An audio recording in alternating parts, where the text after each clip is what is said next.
Hello, everybody. Hello. Welcome to this week's edition of the Principal's Office. Welcome to the Principal's Office. I am Jamal. I am the igniter of champion leaders. I help aspiring school leaders leave the classroom and make the shift into school leadership. I help them go to the principal's office and stay there. And so this is a time where I share leadership tips and strategies for all those who are interested in school leadership or leadership, period. And so today we're talking about something that's very important and essential to leadership. It is communication.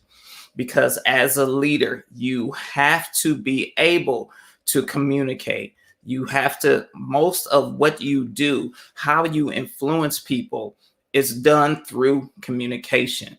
And while there are many forms and many types of communication, I just want to talk to you about the importance. And so I felt it was so important that I prepared a visual for you. And so here it is. It's because miscommunication, it causes confusion, it creates opportunities for offense, and adds unnecessary frustration. When and if you miscommunicate as a leader, it will cause confusion and it will cause people to really get offended because they will think you're saying something that you didn't say, or they will add to what you said thinking that that's what you meant. And then it's easy for someone to get offended when the communication is not clear. And offense will cost you leadership currency, which is time and effort, and sometimes money, depending on what you do.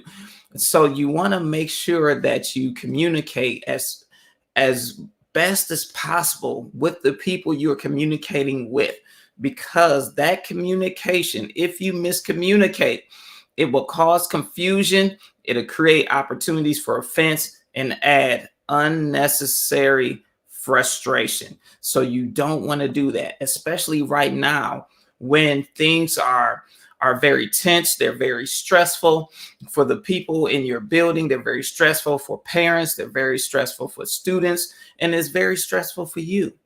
So you want to make sure that you don't do anything that adds to it. You want to try to alleviate stress and pressure and keep things cool, keep things calm.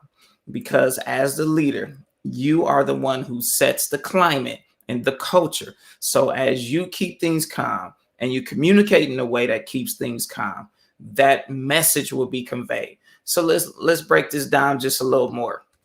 Now check this out. Because people dealing with stress or a high degree of stress or can't or have struggles managing the stress, they can easily become frustrated or angry. Any and every little thing can cause frustration or anger when you don't communicate correctly. Anything can cause it. So you want to make sure that what you do doesn't add to that. All right. So a lot of times when we think of communication, we think of it in its simplest form. We think there's the person talking, which is the communicator. We think about the message, and then the person we're communicating to, the receiver. So it seems very simple when we boil it down to that. But communication actually involves more than that, which is why so many people miscommunicate. Because I talk to people and I listen and I try to be a student of listening, and I recognize that people miscommunicate a lot because of the complexities of communication. Now, here's let me show you this again. People think it's the communicator, the message, and the receiver, but it actually involves more. And here it is. It involves the communicator, the person talking, the message that you're sharing, the communication style of the person communicating, and their method of communication. See, a lot of people communicate according to their own unique communication style, and they think that when they're conveying the message, people are receiving it or understanding it because based on their style, they're communicating according to their style, which means if it was communicated to them in that way, they would understand it. And so you don't want to make that mistake. So in the communication, there's a communicator, the message, the communication style, and the method of communication. Now, there's also more, because you may say, well, that seems simple, but look at it. There's more. There's the receiver, the perception of the receiver, and that person's communication style. So now you have the receiver, their perception, which is based on their thoughts at the moment the communication is given, and then you have their own communication style. So let's put this all together. Here's what we have when we're communicating. We have, and I'm gonna make this bigger for you. We have the communicator. We have the message. We have the communication style of the communicator. And then we have their method of communication, how they are communicating, which is often influenced by their communication style. Then we have the receiver, and then we have this perception of the receiver, which is determined by their thoughts, their emotions at the moment the message reaches them. Then we have their own communication style, which plays a part in them interpreting the message. Now, that makes it extremely complicated, because you're talking about how you speak, what you have to share, the style you use in sharing it, which then impacts the method you use in sharing it. And then you're talking about the people you're sharing it with, their perception and their thoughts and emotions at the moment they receive the message, not the moment you give it. And then their own communication style. So a lot of times they're interpreting what you said based upon their communication style and their perceptions and thoughts and feelings of that moment, and their perceptions of you and those thoughts and feelings in that moment. So then if it is in person, then they also look at your tone, your voice volume, and your body language. And if it's written like an email or something like that, then there's an assumed tone.